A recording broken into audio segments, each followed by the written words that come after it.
Welcome back to the Deep Dive.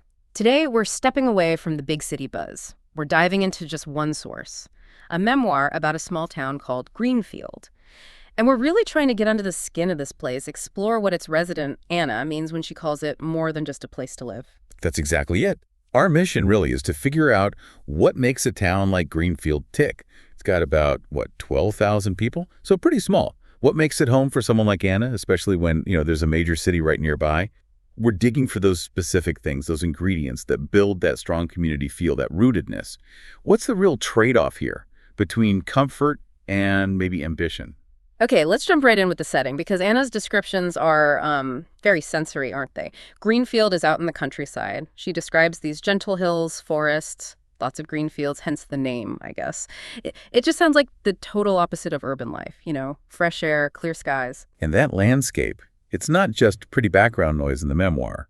It feels like the main event, almost.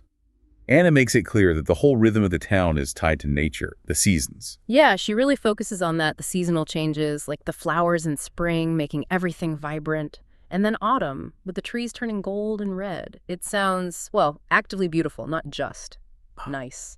And it's interesting how the physical place shapes the social stuff, too. That small river running through town, it's not just scenery. Anna paints it as a real social hub. People relax there, have picnics, go fishing, activities that are naturally communal and pretty low-key. And she makes it feel real with that story about walking her dog, Max, along the riverbank. She stresses the peace and quiet she finds there. It really suggests the town offers a kind of escape, maybe an antidote to how frantic the rest of the world can feel. Well, that quietness, that peace, it's probably a direct result of the town's size, right? You mentioned 12,000 residents. Sociologically speaking, that size often links up with high levels of what we call social capital. When most people know each other, or at least know of each other, there's this built-in community feeling, high social trust. Okay, but let's push on that a bit. Knowing everyone sounds great for safety and community spirit. Anna mentions people saying hello, neighbors helping out. That's a nice safety net. But doesn't that also mean everyone's kind of in everyone else's business? Does she mention that side of it, the lack of anonymity? That's a fair point, and it's the classic small-town trade-off. Yeah. Anna's memoir is mostly positive, yeah, but she does kind of imply it's not laid out as like gossip or anything negative. But the way support works seems less formal. You rely on your neighbors, not necessarily institutions. And that constant reliance, that is the social contract, isn't it? If you want that support, you probably accept less privacy. It makes the town more than just a place. It's this really interconnected network. Right. So we get the feel, the nature, the community vibe. But what about just living day to day? Small towns can sometimes mean you're driving ages for basic stuff. Does Greenfield actually have what people need? It seems surprisingly self-sufficient, based on her account. Anna lists the essentials: a bakery, a proper grocery store, a pharmacy, a few cafes. So for your everyday needs, milk, bread, prescriptions are covered. You don't have to leave town. And she gives that lovely detail about the bakery, the smell of fresh bread every morning. That points to, local quality, craftsmanship maybe, something often missing in bigger places with just chains. Absolutely. That quality in the few local shops becomes part of the town's identity. Yeah. If there's only one baker, the reputation matters a whole lot more, right? The standard stays high. And for leisure, Anna mentions the local bookstore as her spot. Again, it's specific, cozy, probably another informal social place. Okay, moving beyond shops, what about bigger things like education? Anna went to school there. Sometimes the perception is that small town schools might be limiting. How does she frame the schools in Greenfield? The memoir frames it around support and connection, not so much, say, specialized programs. Anna calls the teachers friendly, supportive. That suggests stability, maybe teachers who are really part of the community themselves. It's like you get a different kind of return on investment. When teachers are rooted, their impact can be deeper, maybe longer lasting.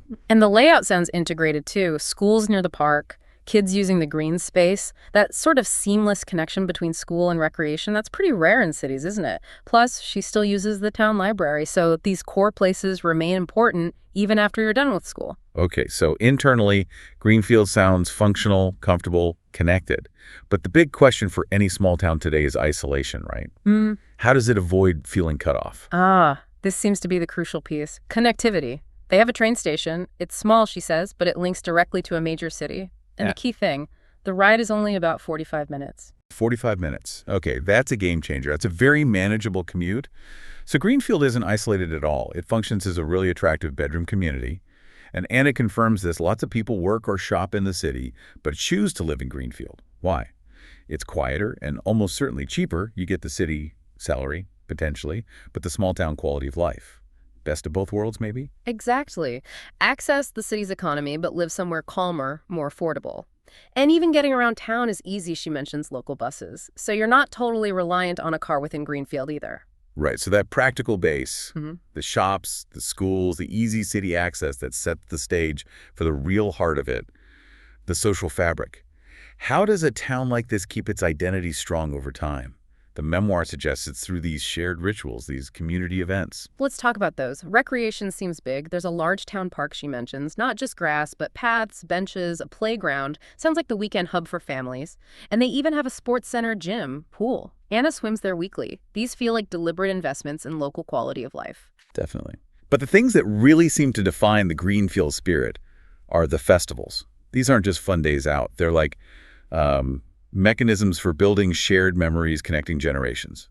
Anna highlights two big ones. Yeah, first, the Spring Flower Festival. Sounds like a big deal. Streets decorated, music, dancing, food, a real town-wide celebration coming out of winter. And then, embracing the cold, there's a winter snow festival. People building snowmen together, drinking hot chocolate, games. The important thing here, I think, is that these events get everyone interacting.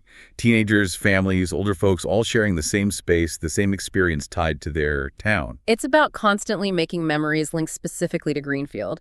And Anna grounds all this community stuff in her own life, her own house. Living on the edge of town, having a garden, that bit of personal space seems important too. Oh, for sure. Those personal anchors are vital for feeling rooted. She mentions her mom gardening, dad fixing things, these very traditional images of home, stability, maybe self-sufficiency, and Anna's own room, overlooking the garden, where she writes or draws. That's where the personal value really comes through. Greenfield provides the space, physically and maybe mentally, for creativity in family life. Which brings us neatly to the core conflict in the memoir, doesn't it? This push and pull. Anna gets it.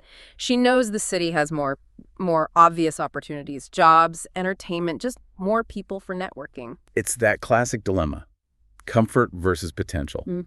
The city promises faster career tracks, maybe more excitement. That's the sort of shadow hanging over her contentment. Is the piece of the garden worth potentially missing out on professional growth? But even with that pull, the memoir lands pretty firmly, emotionally speaking. She says Greenfield is more than just a place to live. It's part of who I am. That's a powerful statement about identity. It suggests that feeling rooted, feeling like you belong, outweighs the lure of, well, of more. It seems to, yeah, at least for her right now. She talks about the happiness, the comfort she feels coming back home, even after being in big cities. And listen to what she says she'd miss. It's the intangibles, not just the lower rent or the easy commute, but the calm, the quiet streets, the friendly faces, the nature. Those are the things that opportunity and money often can't buy back. So pulling it together, Greenfield works because it gets the balance right. It offers that deep community feeling and natural beauty, but also delivers on the practical stuff shops, schools, good local services. And crucially, it avoids isolation with that easy train link to the city's jobs and opportunities. They've kind of solved the main problems of small-town life. Exactly. Which leads us to that final thought for you listening.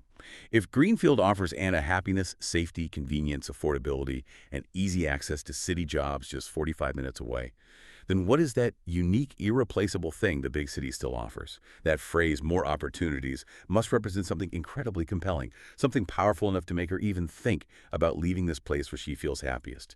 What's the real, perhaps hidden cost of all that comfort and calm she cherishes? What would you give up for proximity to ambition?